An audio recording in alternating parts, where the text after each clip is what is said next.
Texas will once again start Malik Murphy at quarterback. It's very hard for me to get a read on this Kansas State defense. Kind of got carved up a little bit against a really good Missouri offense. They shut down Houston, just completely dominated last week. But Houston just has these efforts where you never know. It's Dana. They played a lot of other backup quarterbacks, so it's hard for me to get a read on the defense. I don't think it's an elite unit by any, but I'm not sure Malik Murphy can take advantage.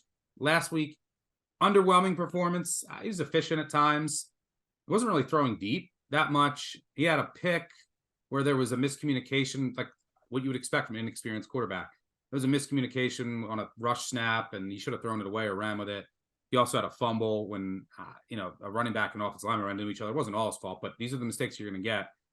And they weren't really taking shots downfield. Maybe that's just because they were playing BYU. But I mean, if you just look at the route tree of Worthy, nothing was downfield at all. Everything was dink and dunk. So it's hard for me to get a read on what Murphy is. He's a rocket arm, a lot of touch, but you're going to get some mistakes here. Kansas State, on the other hand, they want to run the ball. It's what they want to do. And I'm not sure they're going to be able to run it on Texas. This Texas D is legit. This one, this is tough for me. Kansas State's a juggernaut. They're rolling of late, but they benefited from some backup quarterbacks, some good matchups. And then now you get another backup quarterback with Texas. Texas, by the way, is a 4-point favorite over under 49.5. What do you see here? This one was a Texas-Kansas State first half under and a slight lean to Kansas State here. So let's talk about the Texas offense first. Will scoring points be an issue? And it really has been all year. Texas averages 3.9 points on drives that go past the 40. Then it gets scary. I tweeted this out earlier in the week and people couldn't believe it. They're 120th in red zone touchdown scoring. For all the things that Sark is, and I love him, please don't unfollow me on Twitter. You're not doing too well in the red zone, 120th in TD percentage. That is not going to hold up against a Kansas State defense that's third nationally in defensive red zone TD rate. A lot of field goals is what I see, or maybe some stops. Malik Murphy saw a lot of cover 1 and cover 3 against a very poor BYU defense. Not sure how much we take away from that, but Kansas State doesn't run cover 1 and cover 3. They run strictly quarters. And they run that for a very good reason, especially this week. You're going to get double teams on Mitchell and Worthy while they're going to have a light box and they're going to dare Texas to run the ball. Now, Murphy had an adjusted completion rate drop of 30% when he had pressure last week. That's expected, right? I mean, brand new, first game as a starter. Joe Klanderman sends blitz on 31% of defensive snaps. They're coming after Malik Murphy.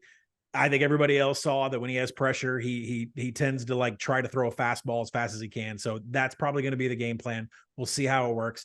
On the other side of the ball, this is where things got interesting. Can Texas's defense stop the Kansas State rush? Because everybody knows Texas front seven did a great job against Alabama. They're one of the best rush defenders in all of the nation. They've been dominant against outside zone. Kansas State doesn't run outside zone. Kansas State runs pure inside zone. They run almost everything but it. They run inside zone, man blocking schemes, power, pulling offensive linemen, and counter. Texas defense has middling success or zero experience against these run concepts. They have almost zero experience against teams that use linemen that pull and against counter. So it's like this black hole where I don't know what's going to happen because Texas's front seven is really good, but they have not seen these kind of run concepts before. Plus, let's add on to the fact that the few of these rush run concept types that they've seen have come out of 11 personnel. Kansas State doesn't run 11 personnel with this stuff. They run 22, 21, and 12. There's a lot of tight ends. There's a lot of running backs, and you have mobile quarterbacks that can run it too. So what I see in this game, low scoring start.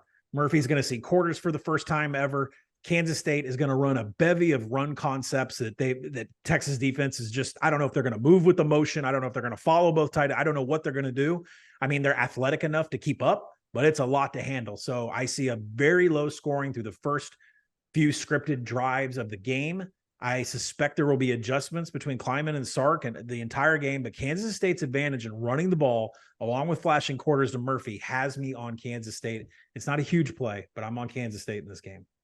Yeah, I don't mind the under here. I might dabble there as well. And we'll be rooting for Texas for our Big 12 futures.